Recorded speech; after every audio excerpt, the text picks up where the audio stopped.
Bismillahirrahmanirrahim. Assalamualaikum warahmatullahi wabarakatuh. Nah, berikut saya akan mengisikan materi tentang mengenal RPG atau role play game. Oke. Sebelum kita mengenal apa itu RPG, kita harus terlebih dahulu itu mengenal apa itu game. Game adalah sesuatu yang dapat dimainkan dengan aturan tertentu sehingga ada yang menang dan ada yang kalah. Makna secara luasnya seperti itu, tapi ada beberapa ahli yang mendefinisikan game sebagai berikut. Contohnya dari John Sebeck dan Mitchell Wade itu mendefinisikan bahwa game adalah lingkungan pelatihan yang baik bagi dunia nyata dalam organisasi yang menuntut pemecahan masalah secara kolaborasi. Dan yang nomor 2, menurut Samuel Henry, game itu merupakan bentuk hiburan yang seringkali dijalankan sebagai penyegar pikiran dan rasa penat yang disebabkan oleh aktivitas dan rutinitas manusia. Sedangkan yang ketiga, menurut John Naisbitt, game itu merupakan sistem partisipatoris di mana dinamis karena game memiliki tingkat pencitraan yang tinggi yang tidak dimiliki film. Jadi kalau film itu punya kisah yang menarik secara visual kita tonton, kalau game itu lebih apa yang bisa kita rasakan dalam bermainnya. Selanjutnya di dalam game itu terdapat jenis-jenisnya. Jenis-jenis di sini maksudnya adalah platform di mana dunia game yang dapat dimainkan oleh pemain atau gamers. Yang pertama ada arts game, biasanya kalau di Indonesia disebut dingdong, kalau dulu itu di tahun-tahun 2005 itu biasanya ditemui mungkin di mall itu masih ada, mungkin sampai sekarang masih ada di time zone. Terus yang kedua ada PC game atau personal komputer, yaitu game yang dimainkan di komputer atau laptop yang kita install atau secara online pun bisa. Yang ketiga adalah konsol game. Konsol game ini adalah memang alat atau tools yang memang digunakan untuk bermain game seperti PS, PSP, terus ada Nintendo. Yang keempat ada handheld games. Itu biasanya adalah konsol juga, sejenis konsol game, tapi yang bisa kita bawa kemana-mana. Contohnya itu ada Nintendo Switch sama PSP itu juga bisa digunakan. Terus yang kelima adalah mobile games. Mobile games itu sebenarnya nggak jauh beda dengan yang nomor 4, cuman bedanya adalah dia lebih tepatnya di mobile seperti handphone atau PDA yang biasanya bisa kita bawa-bawa juga sama. Selanjutnya adalah genre. Game itu memiliki genre, ada beberapa jenis genre yang biasanya dimainkan oleh gamers atau orang-orang yang suka main game. Yang pertama adalah action shooting.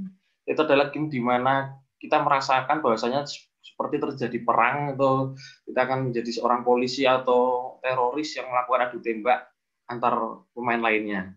Dan yang kedua adalah fighting. Fighting adalah genre game yang mengharuskan kita untuk bertarung melawan musuh kita entah menggunakan senjata ataupun hanya menggunakan tangan kosong. Sedangkan adventure game adalah genre game yang memacu kita untuk berkeliling dunia, memiliki map yang besar, dan kita bisa mengeksplor semuanya. Selanjutnya adalah strategi game. Strategi game itu lebih kebanyakan di game-game yang berbau seperti perang-perang, seperti Age of Empires, di mana game itu bisa kita catur, juga adalah game-game yang menggunakan genre strategi.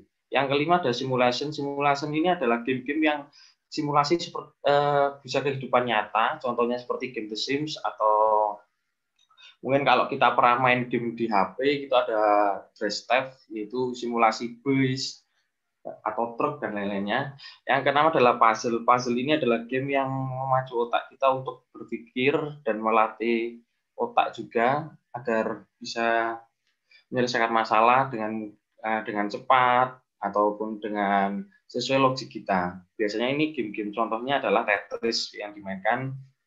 Kalau yang nomor 7 adalah sport game. Sport game itu biasanya adalah game yang banyak disukai pria. Contohnya seperti sepak bola, voli, basket ataupun tenis. Sedangkan yang ke-8 yang akan kita bahas lebih luas adalah RPG, yaitu role playing game. Game yang dimana karakternya itu memiliki peran di dalam sebuah game tersebut. Jadi game itu memiliki sebuah cerita dan mungkin ada satu karakter yang memang menjadi poin utama untuk menyelesaikan sebuah game tersebut. Selanjutnya ada game edukasi. Game edukasi adalah game yang memang berbau untuk mengedukasi anak-anak atau orang dewasa agar dapat teredukasi dan memahaminya secara mudah. Jadi bisa membantu tumbuh kembang dan belajar seorang anak. Selanjutnya di dalam game itu ada beberapa unsur dasar yang dipadukan hingga menciptakan suatu pengalaman yang menarik, adapun komponen-komponennya. Jadi untuk membangun sebuah game itu paling tidak kita harus memiliki 5 komponen. Yang pertama adalah fitur, entah di sini ada fitur chatting ataupun fitur mungkin ada fitur namanya HP atau health power kita, energi. Yang kedua adalah gameplaynya. Gameplay di sini dimaksudkan kontrolnya itu menggunakan apa? Joystick kah atau menggunakan, kalau di Android kita biasanya menggunakan touch screen-nya. Nah, untuk yang interface, yang ketiga interface. Interface ini dibagi menjadi dua, ada model 3D dan model 2D. Nah, untuk model 2D sendiri ini adalah berbau game-game zaman lama, sedangkan yang sekarang itu lebih dikembangkan menjadi 3D. Apalagi dipacu dengan VGA yang sudah mencapai 3080 sekarang, jadi game itu bisa lihat seperti nyata, hampir seperti film. Sedangkan ke yang 4 adalah rules atau aturan. Jadi setiap game itu punya aturan yang di setiap pemain itu harus melalui rule tersebut atau aturan tersebut agar untuk mencapai tahap selanjutnya. Dan yang terakhir adalah desain level. Desain level di sini yang dimaksud adalah tingkat kesulitan dari sebuah game. Antara level 1 dan level 2 atau kita mengalahkan suatu bos di dalam game itu harus tingkat kesulitannya berbeda-beda. Selanjutnya adalah software-software yang untuk membuat game. Dalam pembuatan game ada banyak sekali software yang dapat kita gunakan. Contohnya sebagai berikut adalah ada Unity, sekarang Unity sampai Unity 3D, terus ada Construct, Game Maker, RPG Maker, sama Adobe Animate. Dalam membuat game juga menggunakan bahasa pemrograman juga. Contoh kita bisa menggunakan HTML, CSS, dan JavaScript, atau kita bisa menggunakan bahasa dari Flash, bahasa pemrograman dari Flash itu ActionScript. Contohnya seperti atau C# bisa, dan Python pun bisa. Selanjutnya kita akan ke slide berikutnya, yaitu tentang pembahasan apa itu role playing game atau RPG. RPG itu merupakan genre game di mana pemain memainkan peran karakter dalam sebuah cerita fiksi. Entah itu bisa kita buat cerita fiksi atau cerita sejarah, tergantung dari cerita yang ingin kita buat. Pemain bertugas memerankan peran-peran yang ditentukan narasi permainan. Jadi kita menentukan sebuah narasi, setiap karakter punya perannya masing-masing. Setara dituntut untuk melalui proses pengambilan keputusan terkait pengembangan karakter. Jadi selama memainkan game RPG, karakter akan selalu berkembang, entah itu dari segi levelnya atau dari segi pengalamannya, maupun dari segi ability seperti attack, defense, dan healthy power-nya. Dalam membuat game RPG ada elemen-elemen dasar yang harus dipenuhi, misal seperti cerita. Jadi game RPG itu lebih ditekankan pada cerita. Bisa kita ambil cerita dari kehidupan sehari-hari kita atau dari sejarah yang sudah ada. Dan yang kedua ada karakter. Karakter itu sangat penting di game RPG karena dia bermain penting untuk menyelesaikan sebuah cerita. Yang kedua adalah arena atau map. Ini paling penting, kenapa? Di adanya map atau arena ini lebih menggambarkan di mana lokasinya terjadinya sebuah alur cerita tersebut di waktu mana. Misal kita mengusung cerita perang salib antara perang salib Romawi dengan Muslim, kita bisa mengetahui medan perangnya di mana, diketahui waktunya kapan, dan lain-lainnya. Selanjutnya adalah 4 itu misi atau quest. Jadi di dalam game RPG itu ada quest atau misi-misi yang harus diselesaikan untuk melanjutkan atau menaikkan level ke tahap berikutnya. Kalau nggak ada misi atau quest-nya, nanti alur ceritanya tidak akan berjalan dengan baik ataupun tidak berkembang pada karakter gamenya. Yang kelima adalah NPC atau non-playable karakter.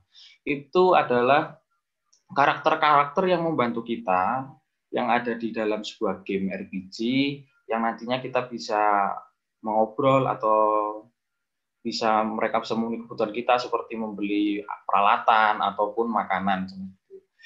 Dan yang keenam adalah mode pertempuran.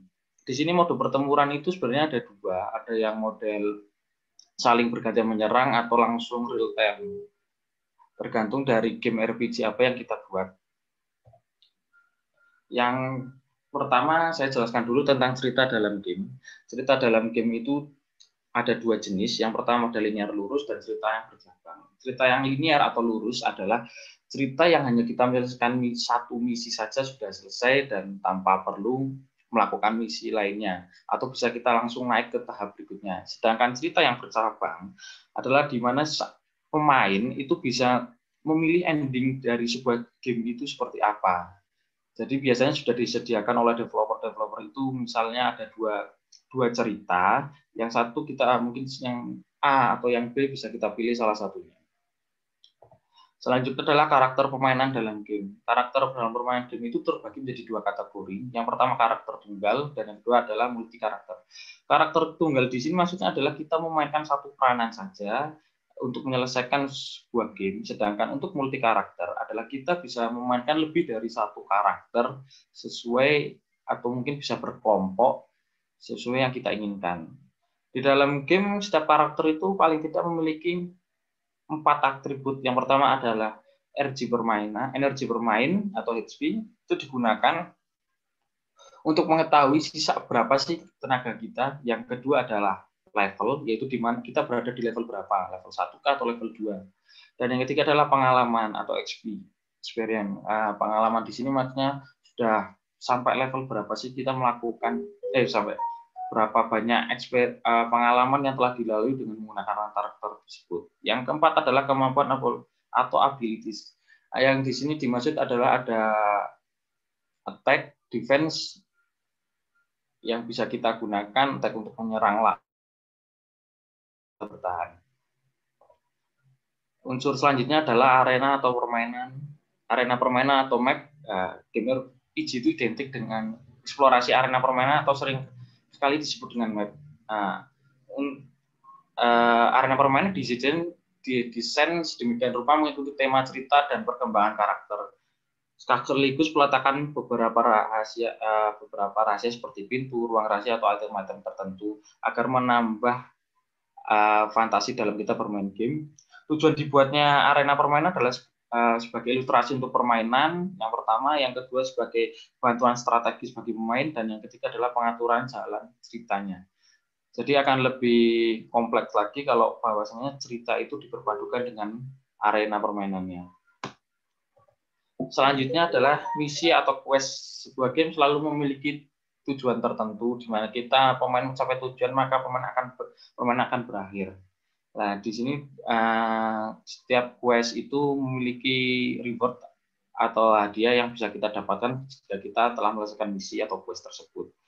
Dan misi di dalam game ini bisa bersifat tunggal ataupun bisa memiliki sub. Jadi misalnya kita menyelesaikan satu misi awal, terus di dalamnya ternyata ada beberapa sub lagi misi untuk kita selesaikan.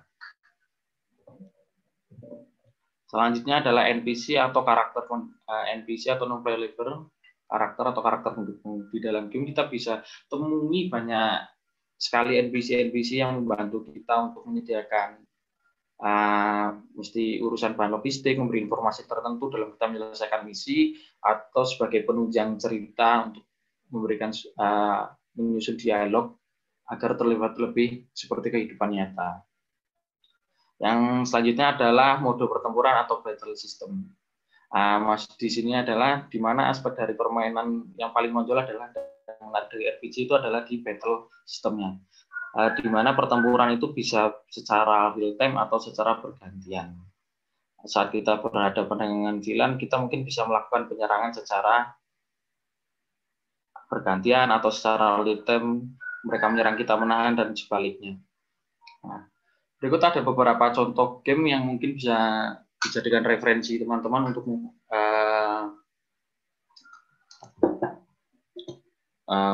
dibuat ke depannya mungkin atau ingin yang membuatnya. Di sini adalah dari Y.LG ada edukasi dengan JavaScript. Nah, di dalam game ini bercerita ada seorang mahasiswa yang tiba-tiba dia dibangun di di negara lain atau di tempat lain yang kalau dia ingin kembali ke tempat asalnya dia harus menyelesaikan sampai level kelima. Nah, di sini ada NPC, ada beberapa mapping, dan kita bisa berdialog dengan NPC tersebut.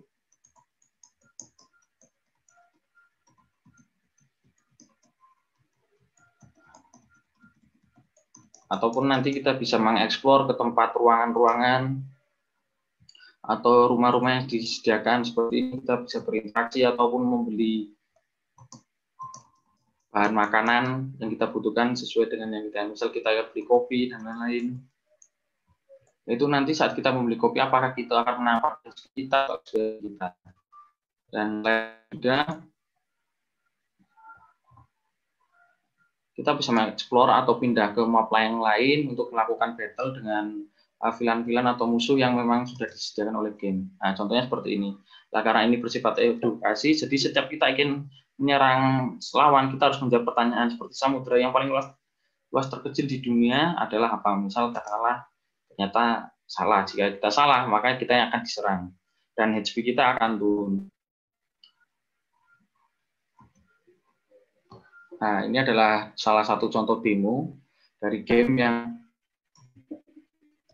RPG untuk edukasi. Nah, berikut materi yang bisa saya sampaikan.